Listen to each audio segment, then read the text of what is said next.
It is Friday, May 12th, 2023, and welcome to episode 219 of Fault Lines, the National Security Institute's podcast that gets you quickly up to speed 3 times a week on the national security and foreign policy debates shaking up America. I'm Jamil Jaffer, NSI's founder and executive director, and I'm joined by Les Munson, a senior fellow with NSI and the former staff director of the Senate Foreign Relations Committee, and Jessica Jones, in theory, a key Marvel superhero, but in reality, NSI's deputy executive director, making her our superhero. So, what's the story? Yesterday, the U.S. ambassador to South Africa, Reuben Brigety, told the press that the South African government had provided arms and ammunition to Russia in its over year-long war against Ukraine. Specifically, Brigety said that last December, a Russian cargo vessel, the Lady R, had docked at a South African naval port and that it had taken on these arms and ammunition, and that the government was complicit in the loading of these arms. Now, the presence of a civilian ship at a South African naval port seems surprising. That's not typical. But the South African government says, well, we don't know what was going on. We need to do an independent investigation. We're very upset that the U.S. is calling us out. But of course, if there was a civilian ship and it was getting arms and ammunition at a South African naval port, it's kind of hard to believe the South African government didn't know about it and really needs to investigate. I think what's also particularly interesting about this story is the fact that the public disclosure took place not from the White House, but from the in-country ambassador who made clear that the U.S. thinks this is an extremely serious matter, the issue is not resolved, and the U.S. government expected South Africa to remain neutral, as it ostensibly has.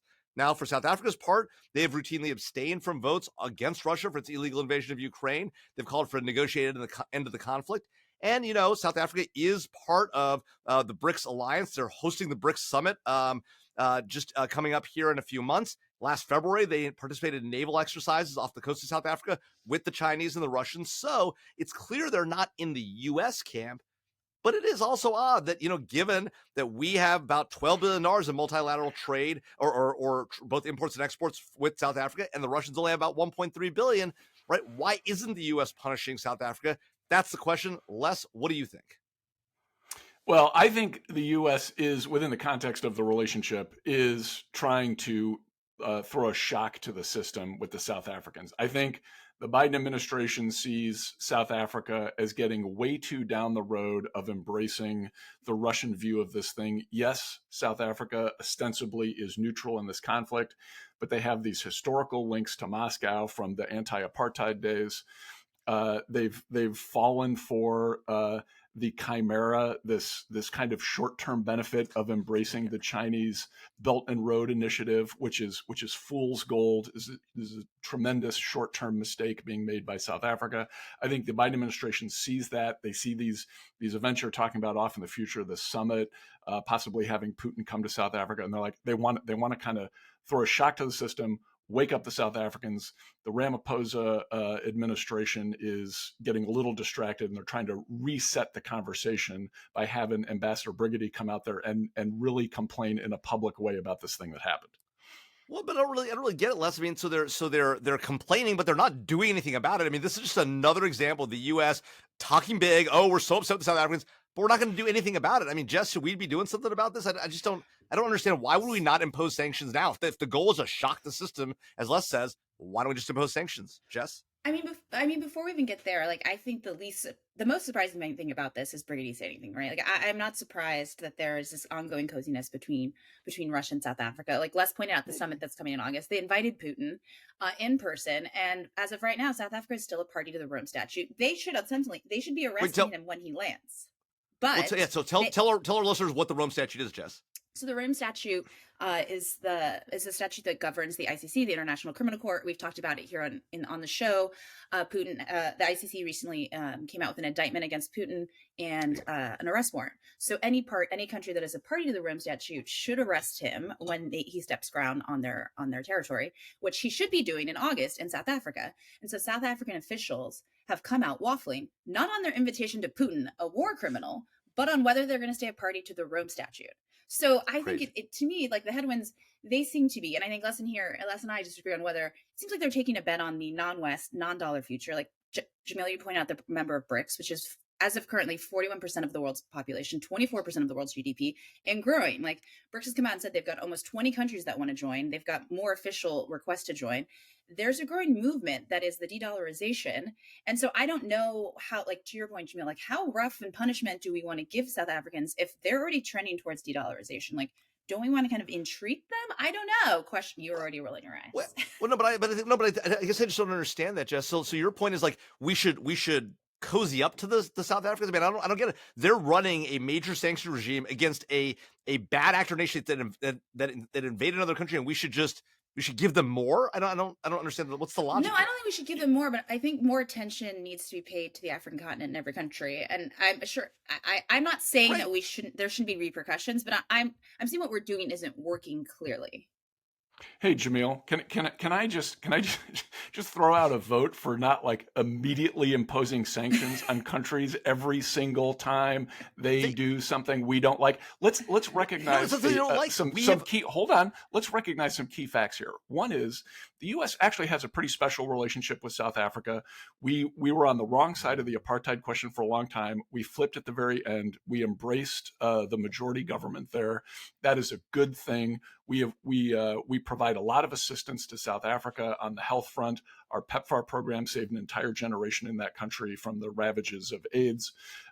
We are one of their biggest trading partners. We have this textile deal with them through the African Growth and Opportunity Act. This is a very friendly relationship we have with South Africa. Yes, it is complicated. The idea that we would jump immediately to sanctions is a little bananas, and shame on you for saying that. I think it's totally fine for our ambassador there to try to shock the system a little bit, go public, try to get a different reaction out of this government and reorient them in a way that's better for us. I actually think this was a pretty smart move. Les, this is crazy. Literally, they've known about that. We knew about this for months. We've been working with them on this issue for months, and they still haven't given in. They're still defending their action. So why not impose sanctions if there are no costs, if there are no real costs, Les? And by the way, the apartheid ended in the 90s. Now, our history of apartheid is terrible, but it's gone. We've supported this government. As you point out, all the things you just laid out, all things we are doing with and for South Africa are all reasons they should be in our camp, not the Russians' camp. And the idea that we're going to let them get away with supplying weapons to a clear adversary that invaded another country is crazy. So just to be clear, the whole point of what Brigety is doing is to not let them get away with it. Right. It is a different tactic than what you are suggesting. And I'm telling you, it's in the context of our overall relationship with that country, it is the tactic that makes the most sense. Well, to Les's point, and I'm agreeing with Les on this, is because it happened in December. We've known about it, and nothing has been said publicly until now. So we are now we're taking a different tactic. And I think what's going to be really interesting is to see in the next coming months is there's going to be some fork. Is it the summit in August? Like, is Putin coming to South Africa? What are they going to do? That is another deadline on the calendar that we're working against here right now. That's a great point, Jess. And what do we, Les? So what's your position if Putin shows up in South Africa in August and they don't arrest him? So solve now they're sending solve it now. They're sending weapons 3 months in the future. They're sending weapons. They're going to let Putin come. They've invited him. They're going to let him come. They're going to either drop out of the Rome Statute or ignore the Rome Statute. Then what, Les? Then we still be nice. We still be nice and just call them out publicly and say mean things. Should we write them a mean note, Les? Should we write them a mean note? We literally just did a mean thing to them that you should be embracing. What we ought to be doing is finding a way to help South Africa get out of the mess they've created, frankly. And I think that's what Brigaty's trying to do. He's rolling a little grenade into their room. He's going to kind of see how this shake things up. And then work on a new path forward. He's taken the exact right approach. If this doesn't work, we can hold off on your more extreme, insane measures for later. Insane. Imposing sanctions for people that actually are violating our laws. Yes, on our friends. Imposing sanctions on our friends. Yes, very counterproductive and dumb right now. How friendly are they if they're running military exercises with the Russians and the Chinese? They're inviting Vladimir Putin to their country, hosting a summit of a opposition group to our coalition, and sending weapons to a bad actor nation state. How friendly are we? Les? By the way, Jamil, they are very good friends. It's complicated, and we want to have friends in BRICS. In case you don't know that, like the idea that we're just going to start drawing walls between all of these different groups in the world is bananas and not good for U.S. national interests. So shame on you.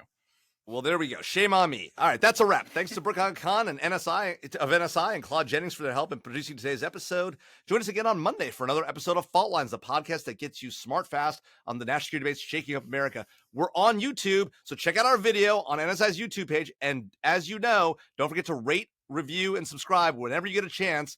Thanks, everybody. See you next week.